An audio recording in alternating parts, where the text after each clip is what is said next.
Hello you beautiful nuggets. Today I'm going to share with you some fitness mistakes which I have made in the past and some fitness tips which I would give to my younger self as a result. I've been on my fitness journey for over 7 or 8 years now. I feel like I've lost track, and throughout that time I've made an awful lot of mistakes. I've bought into an awful lot of fads and I've learned an awful lot of lessons. So hopefully if I share my experiences with you, you won't make the same mistakes as me. So let's hop right in. Number 1, please stop following fad diets, younger Zanna, because you never last more than a week. I remember I found this website which had like 1,000,001 different fad diets on it, like grapefruit diet, military diet, cabbage soup diet, and I just figured that these must be the solution to all health problems and all weight loss problems. And if I follow these fad diets, I must just get super skinny in a week. So I just used to try and eat these ridiculous fad diets which are unsustainable and not nutritionally sound, because that's what the internet told me. So please don't follow fad diets. I know they're really tempting, I know you think it's a quick fix, but they never work.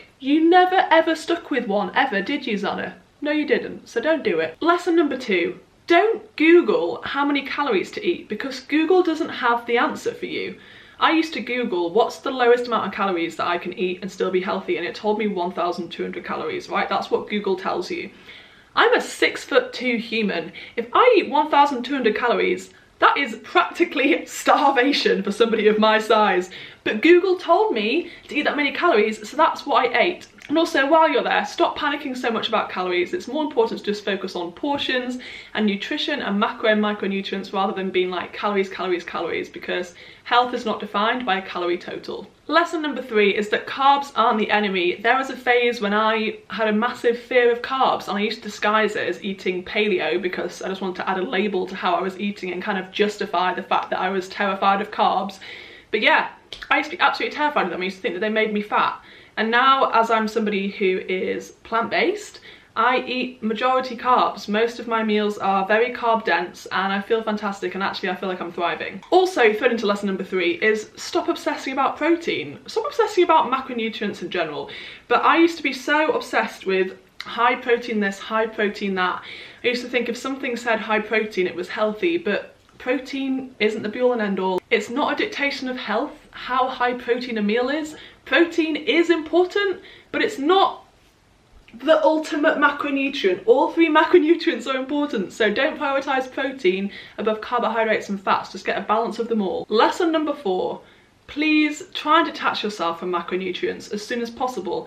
I tracked macros for probably like 2 years, and then I realised, oh, I don't want to track macros when I'm 40, so I better stop. But I just wish that I'd realised sooner, because tracking macros was so time consuming and it just took up a lot of mental space for me. So I just wish I had got off the macro train sooner. I do admit that tracking macros can be very valuable for somebody if they have no idea of the nutritional content of food. But if you've managed to do it for a couple of weeks and you've got the grasp of what's in your food and what proper portion size is for you, then you don't need to keep tracking macros. It can become obsessive if you haven't got a healthy relationship with food. Lesson number 5, you cannot spot reduce fat, so stop trying. I remember when I was like 16, before I got in the shower every night, I used to do 100 crunches every night because I just wanted to get abs, which is just crazy because I was never going to get abs unless I just trained my whole body and I had a nice nutritionally dense balanced diet. But I thought that just doing 100 crunches a night would give me abs. Hate to break it to you, younger Zanna, it won't.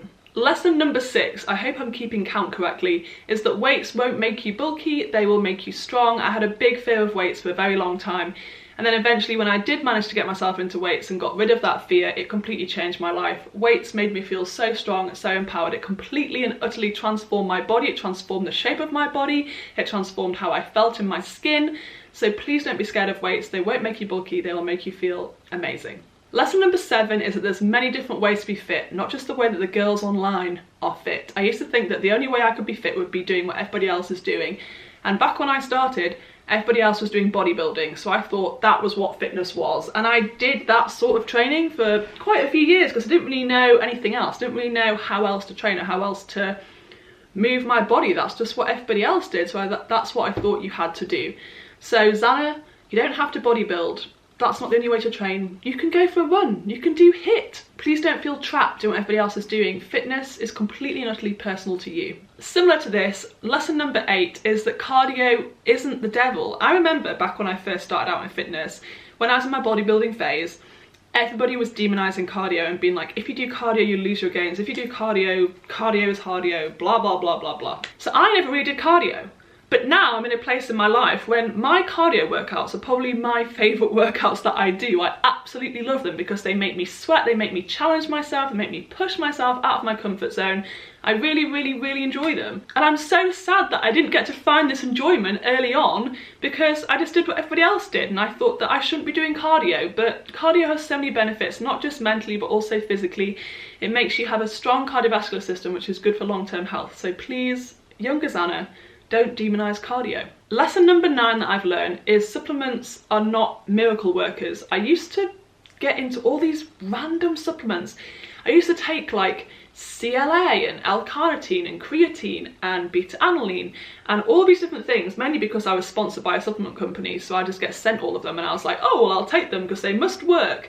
But in reality, I didn't need any of them, and now that I don't really take any of them, my life isn't any different. I don't perform any worse. I actually perform better than I've ever performed before, which I think might be because I eat a plant-based diet. But yeah, supplementation in terms of like all those things those supplement brands sell you isn't essential. The only thing I really consume now is protein powder, B12, vitamin D and a probiotic. And that's all I really need, and I feel fantastic. Lesson number 10 is that I'm not going to look like the other girls.